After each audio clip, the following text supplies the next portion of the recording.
Chasing credit card bonuses can be a free and easy way to earn some extra money, get some extra free travel, and it can pretty much not cost you anything as long as you can do it correctly. This video does not seek to be a guide on how to get good credit card bonuses and how to get the best rewards and things like that. Simply what we are going to do today is we are going to learn how to calculate your return on investment when it comes to credit cards and how you can essentially pick the best credit card for you, the next one that you want to do. And so in this video, I'm going to show you how easy it is to calculate your return on investment or your ROI when it comes to credit card bonuses. Now, just a really quick recap on credit cards and credit card bonuses. So this is essentially what you're going to be doing, if you don't know anything about credit card bonuses. So basically, step one, you're going to open up a new credit card, and that credit card is going to be offering a bonus of some sort. And then you're just going to put your regular spending on that credit card in order to meet that minimum spend limit. So, if the credit card says you need to spend $3,000 in 3 months, then you're just going to spend, your regular amount of income. You're not going to be spending any extra money. It's just going to be pretty much money that you're going to spend anyway. And then you're going to meet that requirement, and then you're going to be issued that bonus. And so after you meet that minimum spending requirement, shortly thereafter, you should receive whatever your bonus was. It might be cash, it might be the form of points that you can redeem for travel, whatever it may be. So that is that. You get your return, you get your bonus, and then you pretty much move on to the next card. Now you can do it, very aggressively. Some people do it very aggressively, or you can just do a few cards per year, 1 or 2 cards, whatever it may be. So that is just a basic background on it. Like I said, this is not a full guide on credit card bonuses, but that's basically what we're talking about. And in order to calculate what that credit card bonus is worth, this is what you got to do.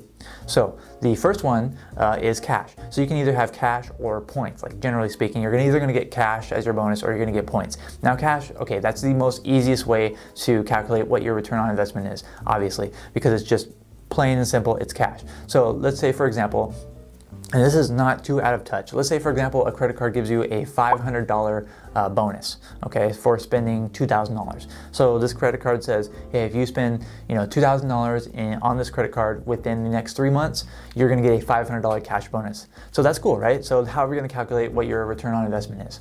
So in order to calculate your return on investment, you're simply just going to take what the bonus amount is. So you're going to take that $500 and you're going to divide it by the amount of money you had to spend in order to get that bonus, which in this case was $2,000.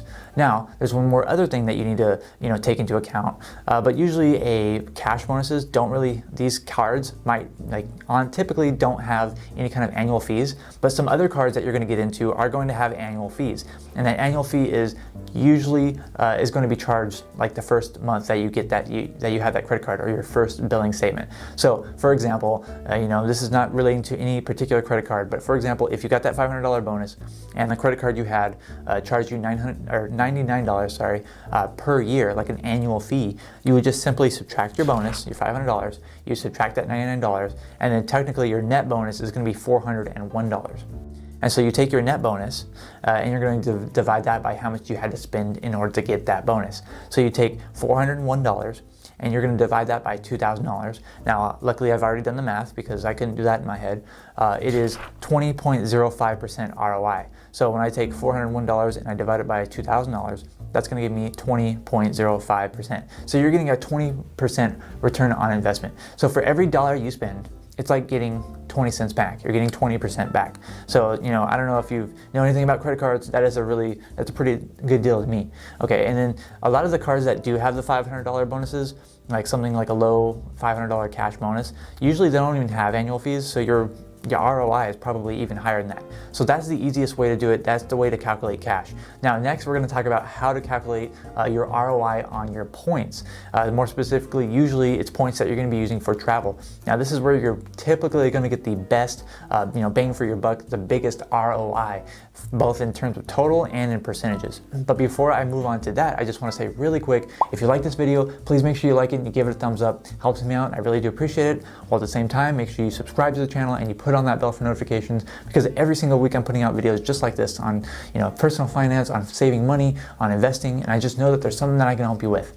I'm putting out new videos every Tuesdays and Fridays, and they're going out at 8 a.m. Pacific Standard Time or 11 a.m. Eastern Standard Time, so make sure you're subscribed and you have on that bell because I don't want you to miss those new videos. Now let's move on to number 2, and that is how to calculate your ROI for credit card points. Now this one is a little bit more complicated, but still, the math is very simple. So in order to calculate your bonus for your ROI for points, you're going to take the value of your bonus, okay, and you first need to calculate what is the value of your bonus. So in this case, you're not getting $500 cash, you might be getting X amount of points. So let's say that you get 50,000 points. In that case, you need to figure out how much of those points are worth.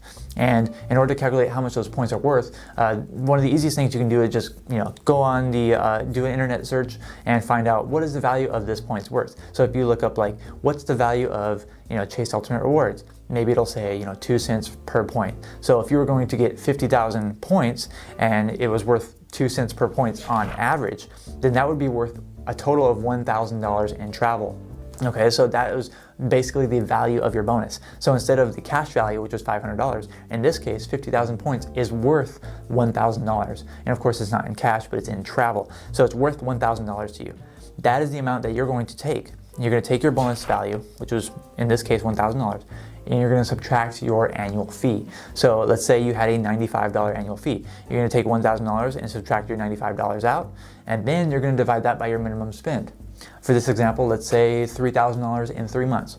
So you're going to take that $1,000 minus 95 divided by 3,000, and that's going to give you your ROI. And in this case, I already did the math again, it is 30.17%. So for every dollar you spent, you're getting about 30 cents back, in the value, in points that are worth 2 cents each for travel. So you're getting about 30 cents in travel for every dollar you spend. And this is not unusual. There are plenty of cards that offer something similar to this. And when it comes to evaluating your points, remember how we said you can just search it and look up what's the average value? The real important value, it matters when you actually go to book your travel. So let's say that you're looking at a flight, and this flight costs $500 round trip, and it costs you 20,000 of your points. So in order to calculate the actual value of your points, rather than just, on average, what is your value going to be? In order to calculate your actual value, you look at the cash price of whatever your travel is going to be.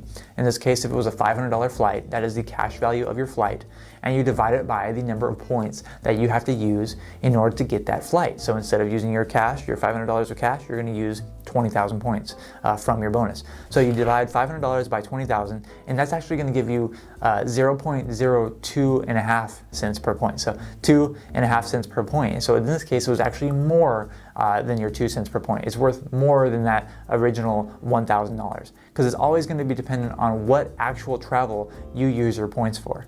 And then you can go through and actually figure out your actual ROI at the end of it once you're done using your points, or once you're done redeemed your travel. And typically this travel it can be worth a lot more than definitely the cash bonuses. And so as you can see, calculating your credit card bonuses, your ROI on those is actually relatively simple. Now really, in literal terms, your ROI, your actual return on investment, is infinity, because you didn't actually have to invest any money. So you're not actually investing your money. You're just spending what you regularly would spend. That's the whole idea of the credit card bonuses, doing it in a smart way. You never obviously want to pay any kind of credit card interest. You're always paying these off. You're treating it like cash. So you're just spending your regular spending on there, and you're actually getting an infinity return on it, because you're not actually investing any of your money. You're not giving up any of your money in order to get some money in return in the form of a investment ROI. It's actually unlimited ROI, because it's just literally free money just for spending your regular purchases on a credit card, rather than spending it in cash or spending it on your debit card. You can think of it as a percentage discount. Like I said, if you're 30% ROI, it's basically like you're getting a 30% discount going as a rebate. And the reason why you should probably be pursuing these credit card bonuses, granted, as long as you have your financial affairs in order and you're actually really good and you enjoy tracking your spending and all this stuff, the reason why you should probably go after credit card bonuses in the first place is because they're tax-free. So the income that you get from these bonuses, you don't pay any taxes on it. They're not actually taxes income like it would be if you were getting, like, say, a bank account bonus. You would actually pay money on that, because that would be considered interest, and you would pay your regular income taxes on that interest. But credit card bonuses are rebates, so you're not actually going to be owing any taxes on the credit card bonuses or the value of the travel points that you receive. While at the same time, like I mentioned many times, this is pretty much effortlessly free money.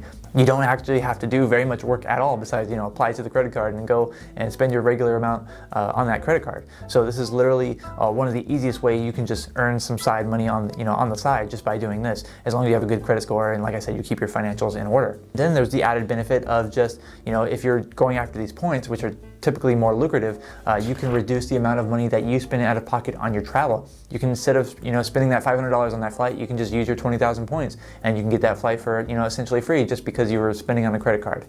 And then again, another really great reason why you should do it is it's fun. It's fun to get all this free stuff, right? And so credit card bonuses are a really great way to make some extra money very effortlessly, and it could be a great addition to your financial independence journey. And speaking of financial independence, if you haven't already, make sure you watch this video that I created called How to Achieve Financial Independence in 10 Years or Less. It is the complete guide for you to become a master of your own cash flow. Thank you so much for watching this video. I'm Zach from OnCashflow.com, and I hope to see you next time.